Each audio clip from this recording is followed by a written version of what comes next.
Hello, today I'm going to be reading Nate the Great and the Phony Clue. This is the fourth book in the Nate the Great series. I, Nate the Great, am a great detective. I have just solved a big case. It did not look like a big case when it started this morning. My dog Sludge and I were running around the block for exercise. We ran past Annie and her dog Fang. We ran past Rosamond and 3 of her cats. We ran past Finley and his friend Pip. We ran home. I saw a piece of paper on my doorstep. I picked it up. It was thin paper. Vita was printed in ink on it. The paper was torn off around Vita. What did it mean? I got my dictionary. I looked at Vita. I found that Vita could be the start of a word. Vita could be the start of vitamin A, B1, B2, B6, B12, C, D, E, G, H, K, or P. Or Vita could be the middle or end of a word. It could even be part of a long message. The mystery got bigger as I thought about it. I, Nate the Great, knew there was a missing piece or pieces of the paper. Who or what had torn them? I let Sludge sniff the piece of paper. We will look for the pieces, I said. I, Nate the Great, thought, who or what tears paper? Of course, Rosamond's cats. 4 cats, 16 claws. 16 claws could tear a lot. I wrote a note to my mother. Then I tore it into pieces. Then I fitted the pieces back together. Dear Mother, I am looking for missing pieces. When they fit like this, I will be back. Love, Nate the Great. I put a pancake in my pocket. Then Sludge and I went to Rosamond's house. Rosamond was outside with 3 of her cats. Rosamond looked strange, but she always looks strange. Hello, I said. Did you leave a note on my doorstep? This morning? Did your cats tear it? No, Rosamond said. I did not leave a note on your doorstep. I looked at her cats. They look strange too.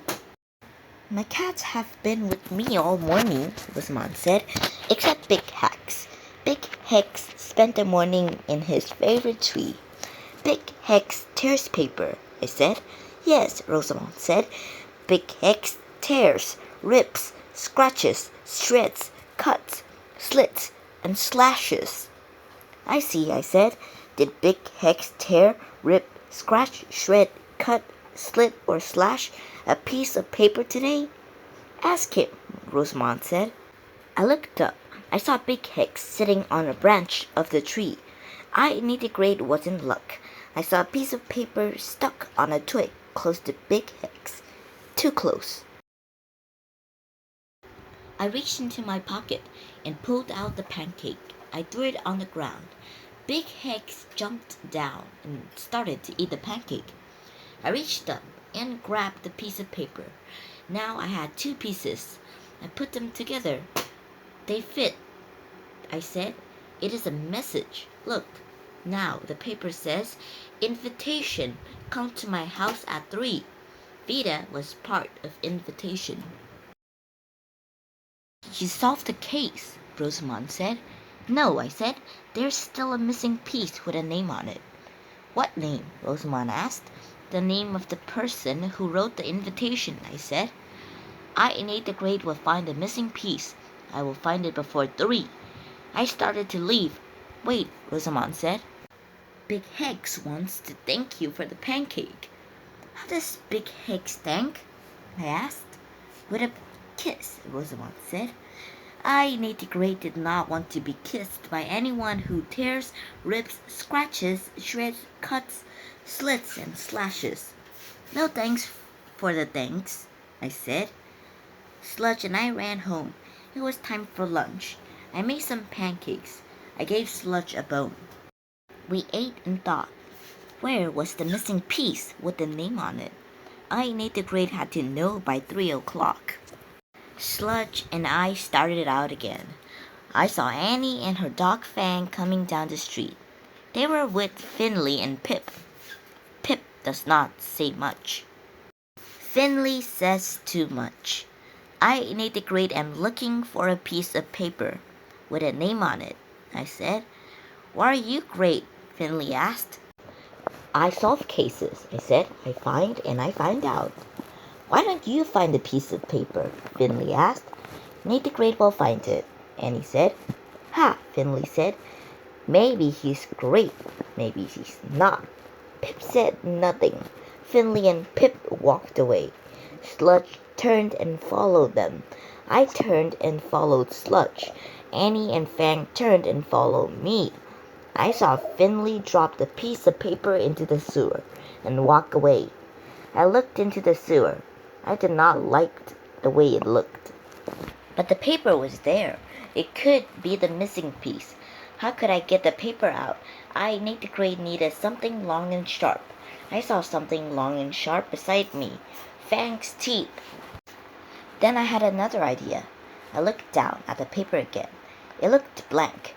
The print must be on the side that is facing down, I said. We must wait.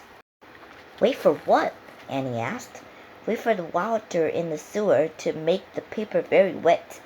The invitation is printed in ink on thin paper.